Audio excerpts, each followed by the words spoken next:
This morning I had planned to talk to you about the topic of astral and mental health. And then as I was putting the talk together, I thought, I really need to bring some of the physical etheric into this as well. So as I was putting the talk together, so typically, the one that gives the talk has the most to learn from. And I learned so much from this talk, and then I became concerned that you're either going to walk away from this talk feeling on top of the world because you've accomplished everything and you feel happy and protected and secure and spiritually advanced, or you're going to walk out of here with your head down and thinking, I have so much to do. Or maybe it'll be the middle of the road. Let's hope it's the middle of the road, because everything must be in balance. I think especially as I get older, I've realized that if I am happy and I'm healthy, then there's pretty much nothing I can't do. These two qualities, happiness and health, in our journey on this earth are so important.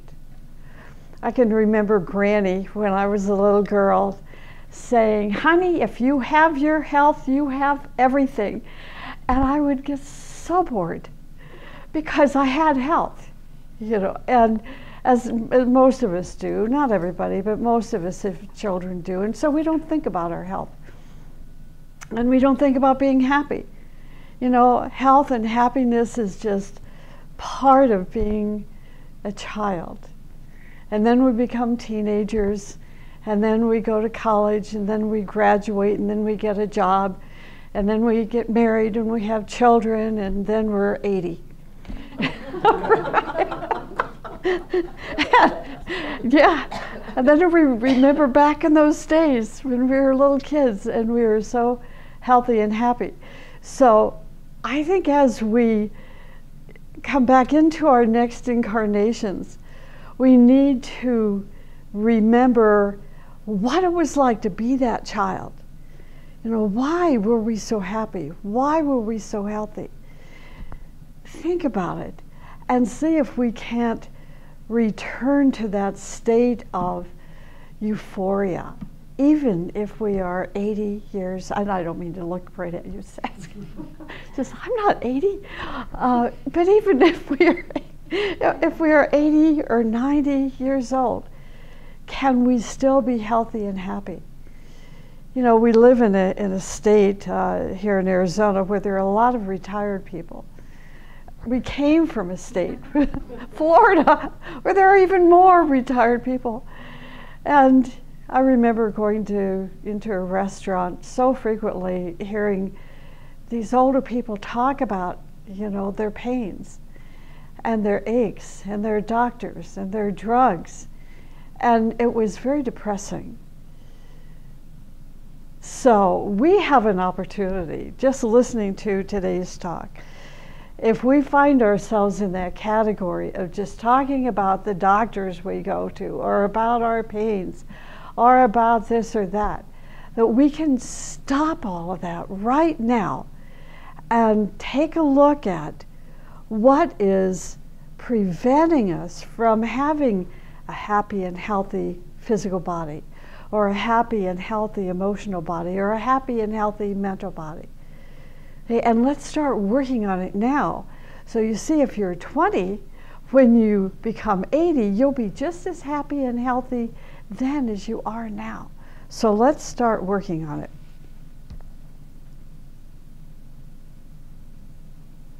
We do most things with the intention of securing our happiness and health. We really do. But what is so odd to me is that oftentimes what we do brings us unhappiness, brings us sickness, because we are not doing the right things. So on one hand, we have this intent, to engage in all that makes us happy and healthy. On the other hand, we engage in decisions that work just the opposite, that work against our intent. For example, we spend a lot of money buying naturopathic and homeopathic items. We shop only at the health food store. Yet at the same time, we buy 2 bottles of whiskey. Then the next day we're sick. And years down the road, we become increasingly ill. Yet we are still going to the health food store, still buying our naturopathic stuff, and so forth. We want health, but we eat the wrong food.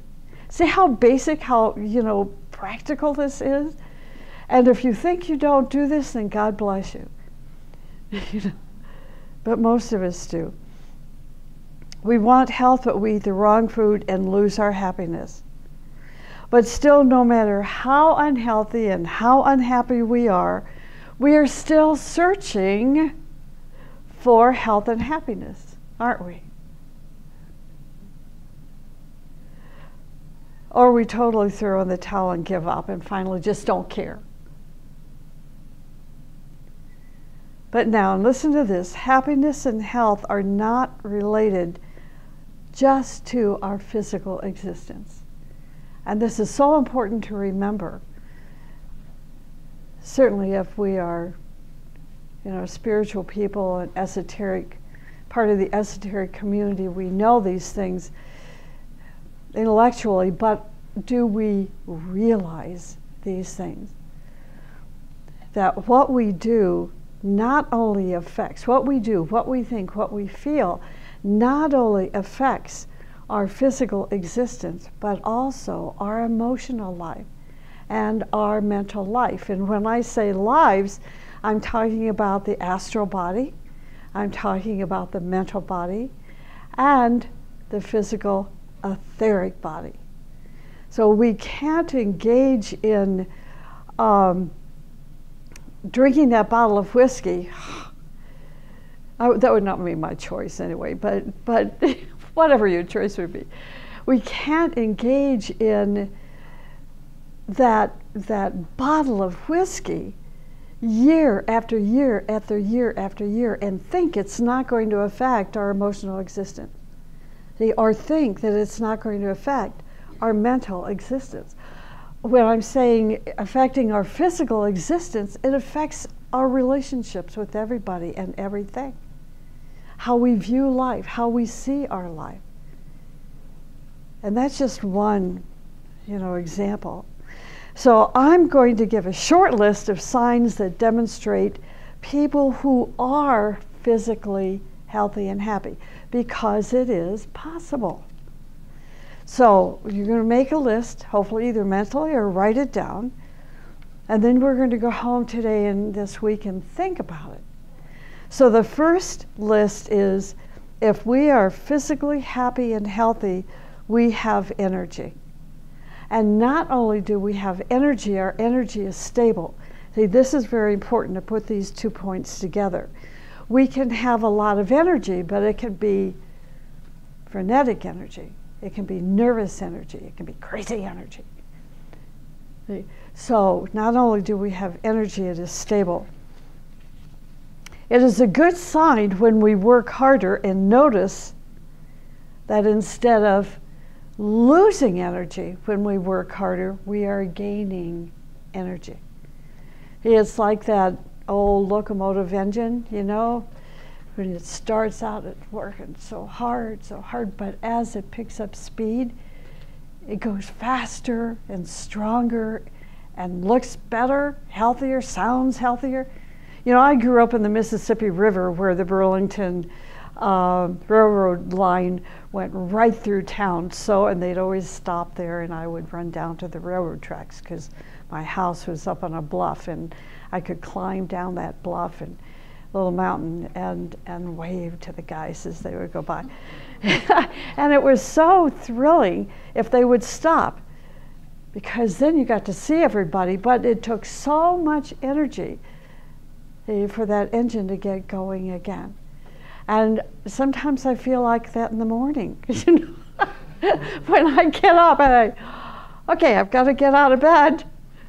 But then an hour later, I'm ready to go to work. And why is that? Meditation. Meditation gives us the energy, gives us that juice to oil our wheels, our mental body, our astral body, our physical etheric body, and that oil that's used is the light of the higher mind. It's all that energy that we've stored up in the chalice, or it comes from the spiritual triad, and it goes through our entire system and gives us the energy that we need to then go about our day-to-day life. Okay. This means that as we work harder, our etheric reservoirs open and pump energy into us. The second point is we have no pain. If we are physically and etherically happy and healthy, we have no pain. Pain, and this is logical, pain is a warning that something is going wrong within our body. But how many times do we just push it aside? Say, oh, it'll go away. We don't pay any attention. Hey, but if we pay attention to that pain, we are listening to the warning of our physical elemental. So pain is actually a warning to us to pay attention. See, what is the cause? So we can take care of it right away. It's like I've always said with your astrology chart, watch Saturn cycles, because during Saturn cycles you will receive warnings of things that you can correct. So pay attention to those Saturn cycles in your chart. And if you're an astrologer, you've got one leg up, because you can see 6 months from now you're going to have a Saturn cycle, and you can really prepare yourself. So when that Saturn cycle comes, it's a breeze. Okay. The third point is you do not smell. If you smell bad, it means something is going wrong in your glands, your digestion, in your lymphatic system, and so on. Number 4, you like to work. You enjoy working if you are healthy, but if you are not healthy, you just want to relax and stay on the couch. When your body is healthy, the will to act and the will to do operates in you. The will to act and the will to do operates in you if you are physically and etherically happy. When your body is healthy, the will to act and the will to do operates within you. A healthy body wants to work, and this is an interesting point. Work gives it release. Isn't that amazing? I just think that's so beautiful. The 5th is you like to study. The brain is the switchboard of the body, and if the body is healthy, the mind enjoys keeping that switchboard busy, learning and creating and building and collecting information. Right? I was thinking of Sylvia when I was putting this together, and how you never give up. You're still, and you teach. You know, and she's out there now, something to do with the electoral vote and whatever. And I'm thinking, but she should be on the couch and watching TV. And no, she's out there learning and collecting, and you know, she's a wonderful example for us. She loves to study. Yeah. The 6th point is that we sleep well. That's the 6th point, that we have a healthy and happy physical and emotional body, or etheric body, that we sleep well. 7, we are a relaxed person, a calm person, and a balanced person. We're relaxed, we're calm, and we're balanced. We do have the spirit of tension and striving and daring. But in all this tension, we have calmness and serenity. If you've ever been into the office, in White Mountain's office at the parish house, and oftentimes people walk in there and they see this beautiful, relaxed, calm atmosphere, and they think, wow, you know, that's very interesting. They must not have anything to do.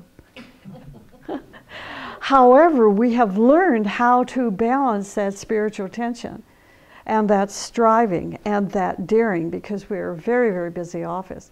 We have lots to do. But within this whole process, we've learned how to use that tension with calmness and serenity.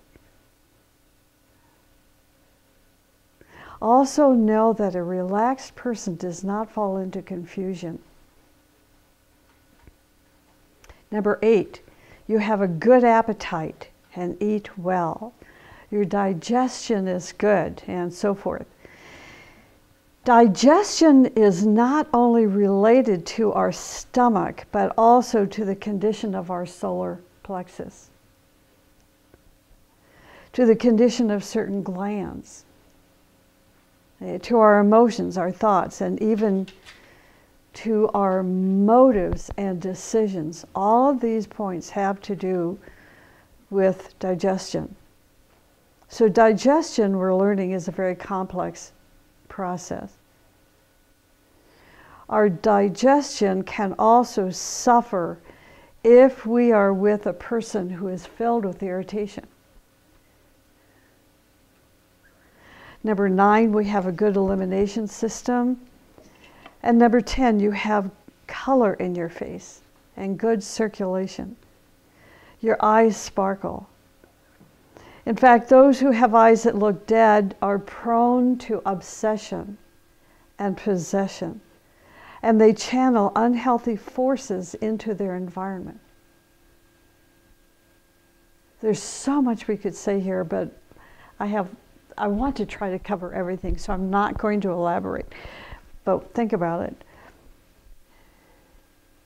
People whose eyes are dead are prone to obsession and possession, and they channel unhealthy forces into their environment, into our environment.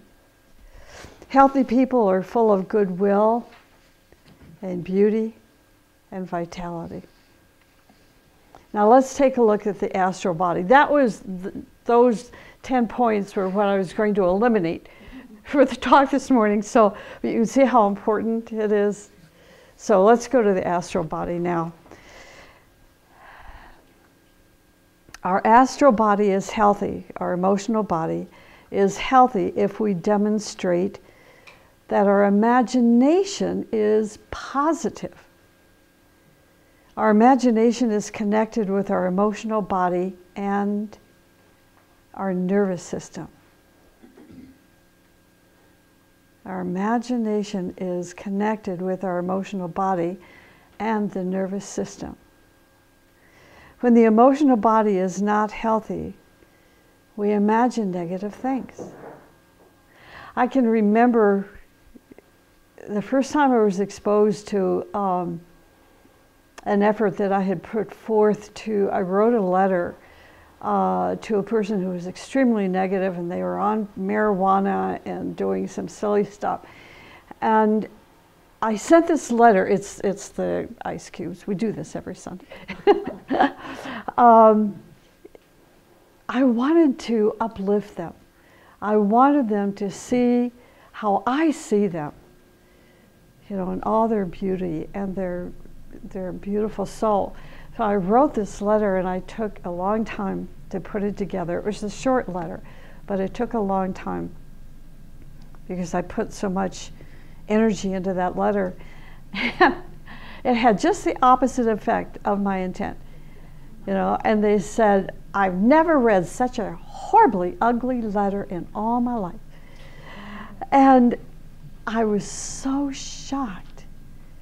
And then I realized, you know, that they are negatively polarized. So when you are around negative people, you know that they are not healthy, that their nervous system is not healthy. Negative imagination indicates that there are lots of disturbances going on in their astral body. There may be congestion, malfunction of their astral centers. See how this can open up a lot of study for us, you know, pay attention to what the astral centers are and how are those centers related, for example, to the etheric centers, and how do those astral and etheric centers correspond with the physical glands and organs. There's so much here. But it is possible to heal our astral body by exercising or practicing positive imagination. There's a Dale Carnegie that said, if you act enthusiastic, you'll become enthusiastic. It's so true. Even in difficult times, try to imagine positive things. Change your imagination with hope and with vision and future success. Number 2, if you do not hate, then your astral body is healthy. Most degenerative diseases are the result of sickness in the astral body. Most degenerative diseases are the result of sickness in the astral body. We are full of hatred, and we cannot forgive and forget.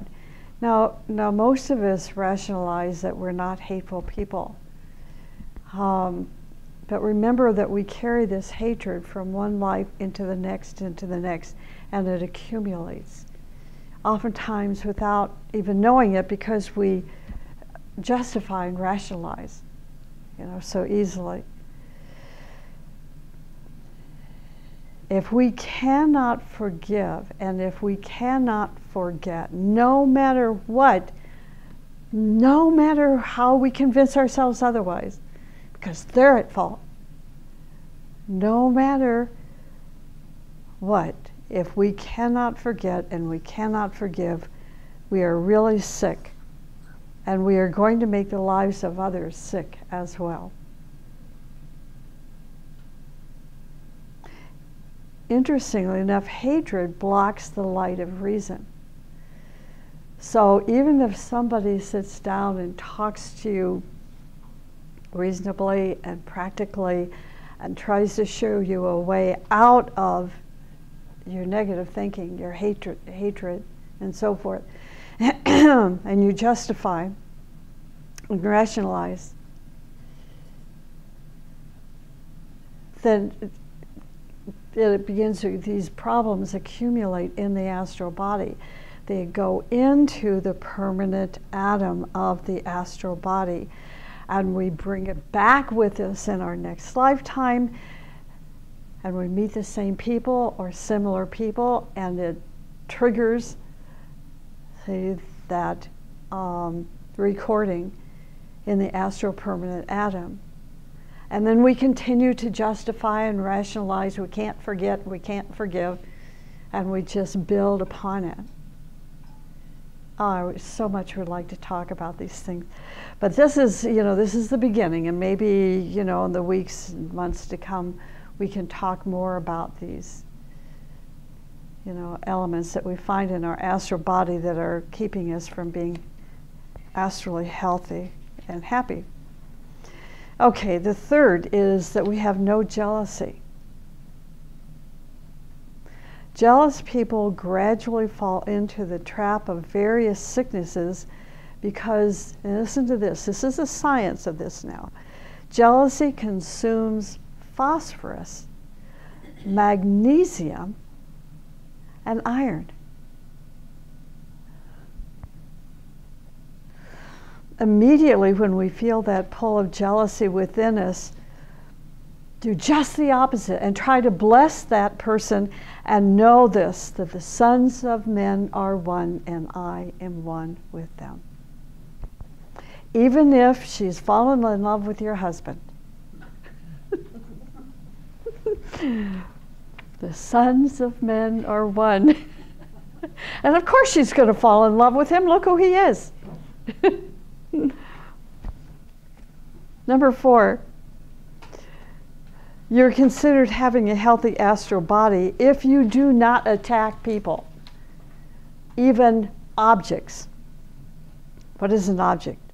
It's like, I'm so damn mad, I'm going to pick up this chair and throw it across the room. Or even a pen. I'd be more likely to throw a pen than a chair. Astrally unhappy people attack other people for imaginary reasons or for no reason at all. Number 5, you're astrally healthy if you do not become mechanically excited. Now, this is very interesting. For example, if you are astrally healthy, a naked person cannot stimulate you unless you yourself decide to be stimulated. So guys, think about it.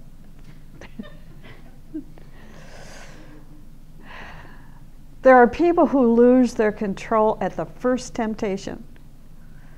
So how to counteract this? If you take just 5 to 10 minutes and imagine various occasions or various events which have the power to excite you and put in your imagination, but in your imagination you try not to be excited, no matter how tempting the occasion or event, you are eventually going to develop immunity.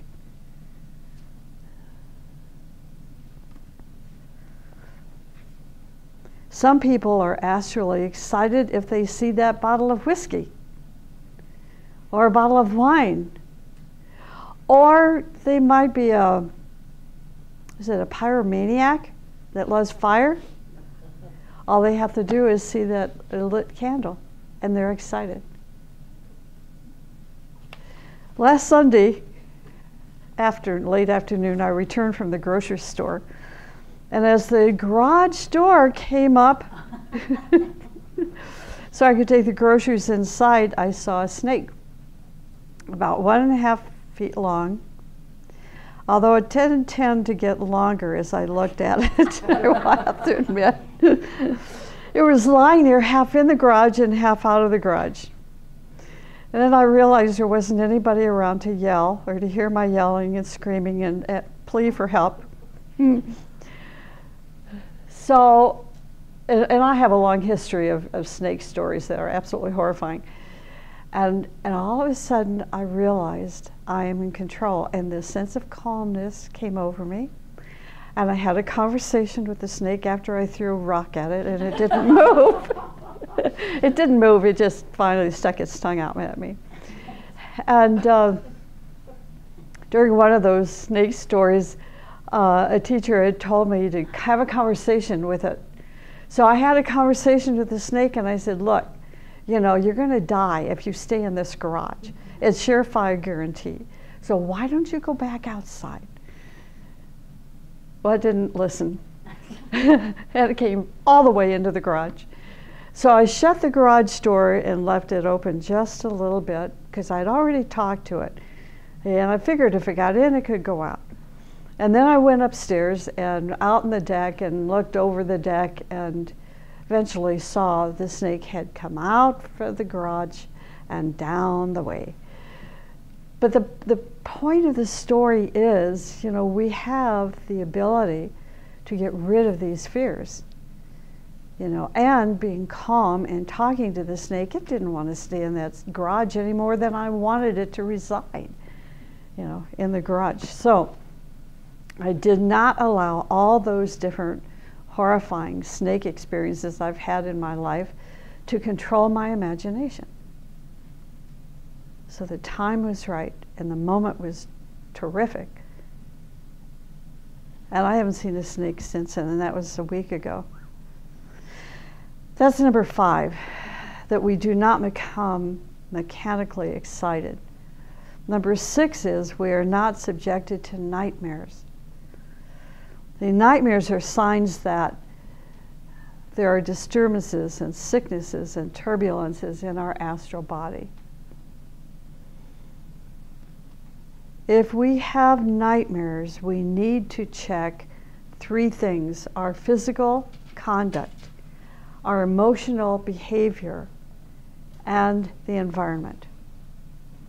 The things we are reading, the environment means the things we are reading or what we are watching or what we are listening to. If these things are not in good order, sooner or later we're going to be caught in emotional turbulence, and this turbulence manifests into nightmares. Nightmares sometimes happen when the astral door is blocked by violent or criminal images. Immediately when you try to enter the astral door, you are bounced back into the etheric or into the physical body. And if you are caught in these images, then you're caught in the nightmare. A real nightmare. Nightmares are also caused by astral entities who block the astral passage. They can occupy the passage. Why? Because of your astral impurity. So nightmares are a warning to check your behavior, your contacts, and your imagination.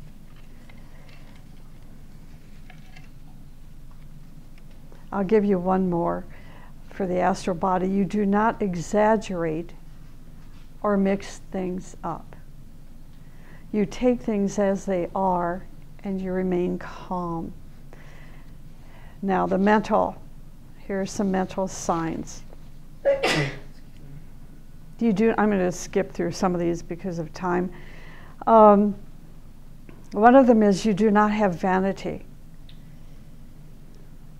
If you do not have vanity, then you have a healthy mental body.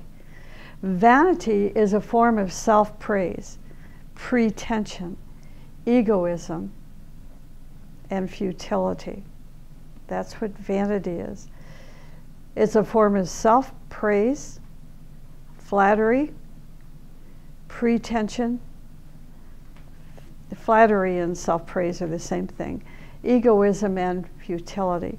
People who are sick with vanity try to infect you with their own sickness. They flatter you, they promise you, and they bribe you. But if your mental body is healthy, it rejects all these attacks and stands in simplicity and purity. Okay. Another sign that you're mentally healthy: if you are not separative. You do not have illusions. Now, I found this an interesting statement, that separatism is a mental cancer. It is almost impossible to cure a person once a person is caught in it. So if at any moment a thought of separatism comes into your mind, throw it out. This does not mean that you lose your discriminative power, but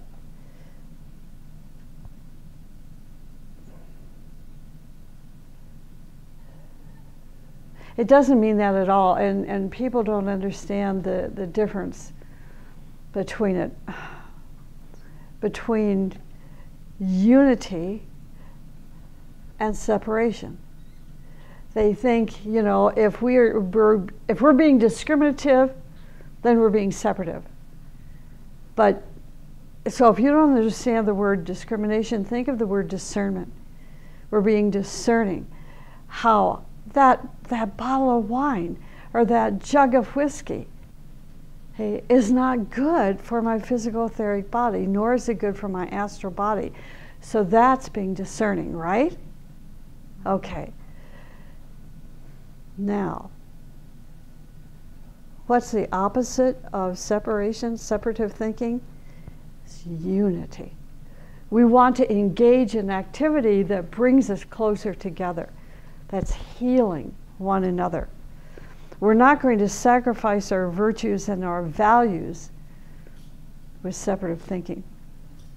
Separatism is an intense selfishness. So this is the definition of separatism.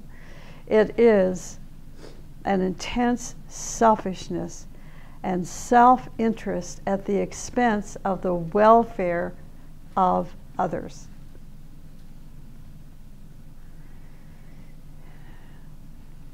Here's a nice one to think about. If we are mentally healthy, past painful experiences neither trouble you nor control your present or future thinking or your actions. This is very important if we're 80. I know. Why? Because we've accumulated all these, pains and hurts and stuff. So if we're mentally healthy, we want to let go of these past painful experiences.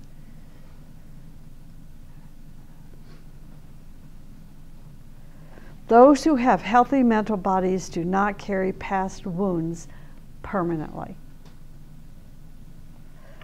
They heal these wounds and try to see life in terms of future synthesis and unity.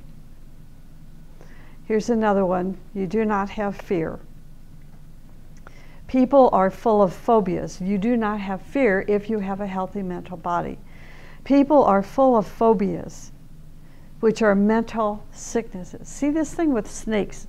I used to have dreams, with snake pits. I'd fall into the snake pit with all these snakes. And then one day, this was many, many years ago, I jumped into that snake pit and was totally fearless. So I figured this was still a little test, that little 1.5 foot garden snake that became 6 feet. It was a test. Right? And it's such a wonderful sense of fulfillment and accomplishment and achievement to overcome a fear, right? And not let that fear control us. Immediately, if you see that a fear is developing in your mind, give your mind a rest. Do your daily meditation and begin to read inspirational or scientific books. One of the means to conquer fear is to think about the future. Not the chronological future, but the future achievements, the future of victories and freedom and beauty. Your memory is clear.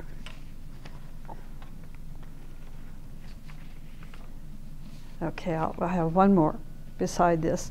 Our memory is clear. Now, people distort things. We know this. They forget things. We know this as well. And then they mix things together when their mental body is not healthy. So when a mental body is not healthy, they distort what they remember. And what they forget, they fill in the blanks until it's something you don't even recognize. Whenever you see that your memory is failing, watch your moral life. Especially watch your speech and thinking. And here's the last one. You have a sense of responsibility if you have a healthy mental body. If you see people who are living irresponsible lives, do not blame them. Try to heal their minds.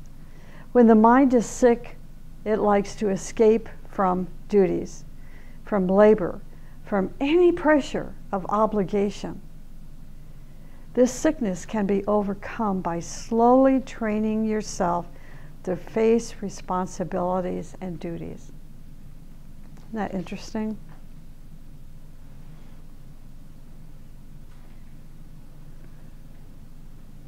Discipleship is preparation to face barriers, not only on the planetary scale, but higher. And I'm going to end with that to give you some food for thought.